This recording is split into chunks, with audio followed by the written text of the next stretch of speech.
After decades of disappearance, Paul Bunyan reappears when a group of people disturbs his peace, and he is determined to get revenge on this group at all costs. Hello, today we will talk about the story of the film Axe Giant, The Wrath of Paul Bunyan. Are you ready? So let's go. The year is 1894. A group of loggers is working during the winter. After a long day of work, the team leader named Bill announces that the activities are concluded for the day and goes elsewhere to attend to his needs. Seconds later, a cook begins to sound the signal indicating that it's mealtime. After attending to his needs, Bill returns to the location and is completely traumatized by the horrific scene he witnesses. He finds all the members of his team brutally killed, all of them dismembered. After spotting the bizarre monster that had done this to his team, Bill needs to flee to save his own life. Unfortunately, the monster finds him, and he is cornered against a giant saw. The monster rushes towards the lumberjack, and the two begin to fight. However, Bill quickly loses his strength after the monster bites off one of his fingers, and he ends up being pushed onto the saw, which splits his body in half. Decades have passed, and in that same forest in the state of Minnesota, there is a juvenile correction program for young delinquents being led by Sergeant Hoke. The young participants in the program then appear, and Sergeant Hoke begins to conduct a check and distribute the supplies the youths will need. Running late, Claire Tanner arrives at the location with her father. She was detained for drunk driving and assault. Inside the vehicle that is transporting them to the location where they will spend the next few days, Sam is accompanying them, an employee from the correctional department. Upon reaching the location, a mysterious and strange man begins to observe them. Sergeant Hoke opens the gate that provides access to the inside of the forest. A little distance from that location, a bear is walking, ready to pounce and catch its prey. Suddenly, a giant and bizarre creature appears behind the animal, breaking its neck and carrying it away to prepare its next meal. After dark, the young participants gather around a campfire and share the reasons that led them to end up in this juvenile rehabilitation program. While they were sharing their stories, the bizarre man from earlier, who had been observing them, appears out of nowhere and starts speaking incoherent things. With the noise caused by him, Sergeant Hoke exits his cabin to find out what was happening. But he seems to know the bizarre man, who is actually named Meeks. After startling the young participants, the eccentric man leaves the area in the midst of the forest's darkness. The sergeant reassures them, saying they don't need to be afraid as Meeks has been living in the area for years and is harmless. The young participants then go to sleep, as they will need to wake up at 5 in the morning the next day. The next morning, the sergeant begins waking up the young ones so that they can get ready, as there will be a long hike through the mountains. While checking his weapon, Sam urges the sergeant to relinquish his weapon during this trail. Against his will, the sergeant complies with Sam's request. However, this was a terrible decision, and we will see more about the reasons behind it later. After going through a warm-up, they begin the long trail, giving their all to climb the tall mountains of that forest. After a few hours, the group decides to take a break for lunch. Zach announces that he won't continue with this task until the end of the week and tries to convince the rest of the group to escape. However, failing to persuade anyone, he leaves alone without knowing the forest, and Martin has to go after him. A bit further away, while talking, they come across the bones of a bull. Zach decides to take the bull's horn as a memento, and then the duo leaves the area. Zach shows what he found to the rest of the group, but everyone thinks it's not a good idea for the young man to take that horn. Before returning to the trail, Sam asks the young man to leave the horn in the same place where he found it. However, Zach is very stubborn and hides the horn in his backpack. This turns out to be a terrible idea because that horn holds great sentimental value for the mountain giant, and we will later discover why. In a small town a few kilometers from the forest, Claire's father, Ray, who is a sheriff in that region, enters a bar and expresses concern about his daughter because he didn't like Sergeant Hoke's temperament.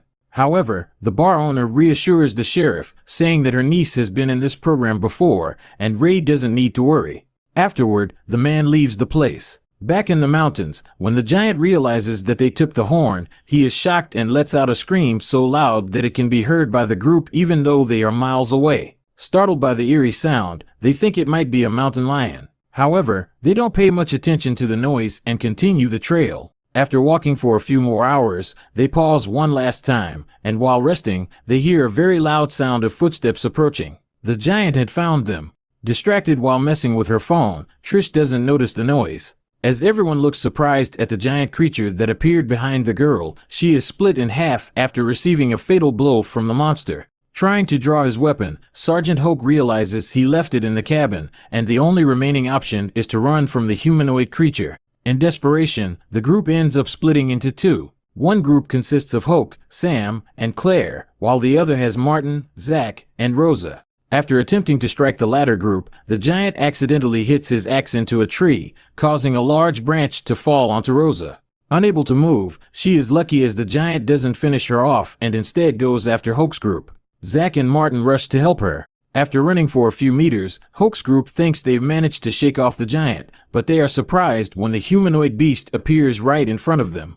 Hoke performs an act of heroism by drawing the monster's attention to himself, ending up with his body being split in half, causing his torso to fly far from his legs. Even without strength, the sergeant instructs Sam and Claire to flee as fast as possible. He starts saying nonsensical things to attract the monster's attention while the two girls run away. However, this only enrages the monster further, leading to its final act of stomping on the sergeant's torso, causing him to explode. Sam and Claire eventually find Martin, Rosa, and Zach, and they all run together back to the cabin. Upon arriving at the cabin, the group is desperate, and Zach asks how they will get out of this situation. Claire suggests they should take the van to escape, but Sam reminds them that the car keys were with the sergeant. Martin, however, suggests he can hotwire the car. Sam then takes the weapon left by the sergeant and goes with Martin to try to start the van. After Martin tries for a few minutes without success, Sam hears footsteps approaching, and the two are forced to run back to the cabin. Inside, the group can only watch as the monster effortlessly lifts the vehicle as if it were a toy. Far away, the giant reaches a cave where he lives and carefully begins to clean the blood that had stuck to his giant axe. Suddenly, Meeks appears, desperately banging on the door, and Sam lets him in. The bizarre man asks what the group had done to make the giant so angry, and Claire shows him the horn that Zach had taken. The man says they should never have done that.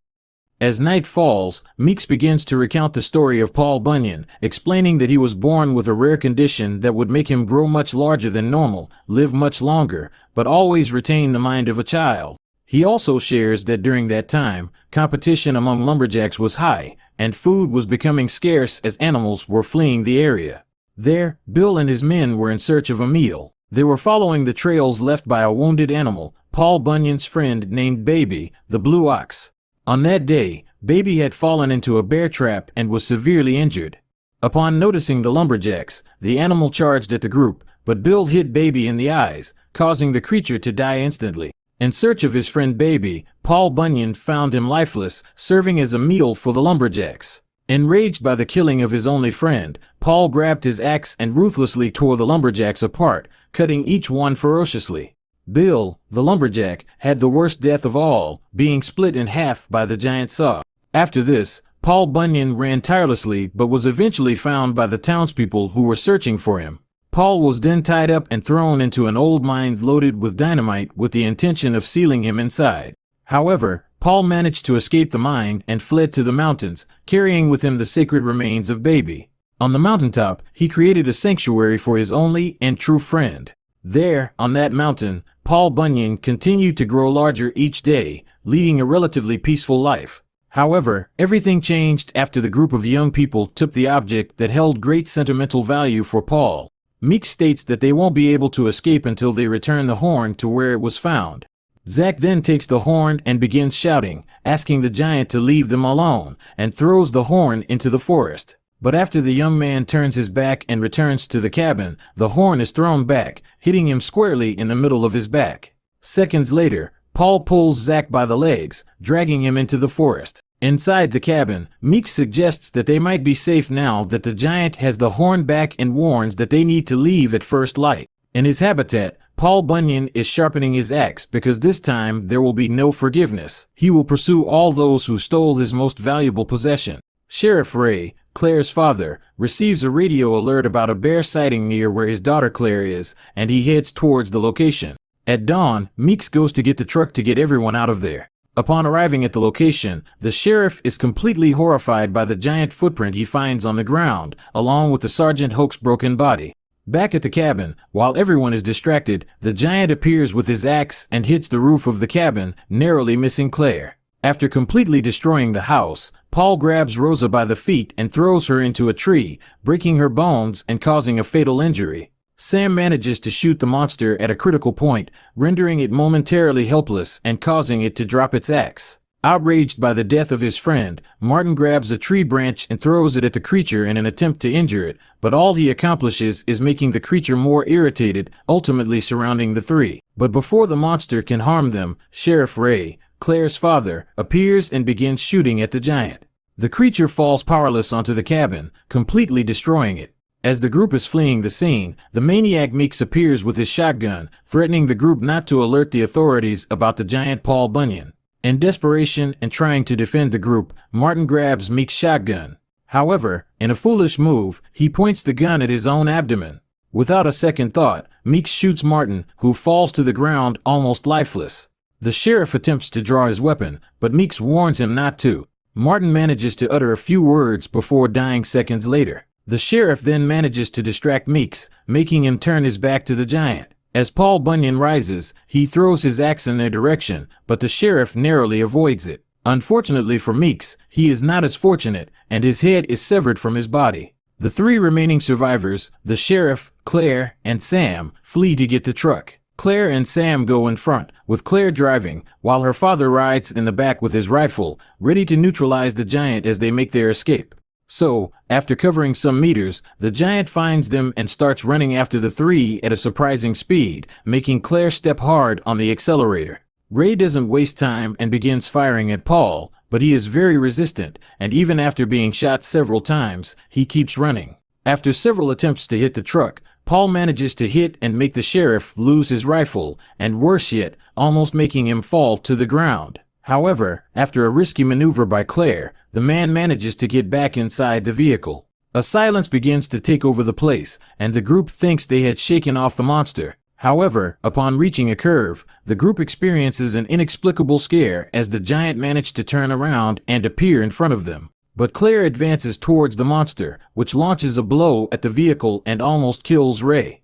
Luckily, he manages to duck in time to dodge the fatal blow. Claire loses control of the truck and crashes into a tree within the forest. The three quickly flee in an attempt to find a safe location and are forced to run towards a bridge after Paul jumps in front of them. The three reach a door on that bridge but are surprised to find it locked, and Paul is approaching rapidly. In other words, they were cornered. Fortunately for the three, the reinforcements Ray had called arrive in time and start firing a hail of bullets at the giant, causing it to fall from the bridge powerless into the sea. The traumatic and terrible despair in the lives of Claire, Sam, and Ray had come to an end. So that was our axe giant, the Wrath of Paul Bunyan story. See you in our next story. Until then.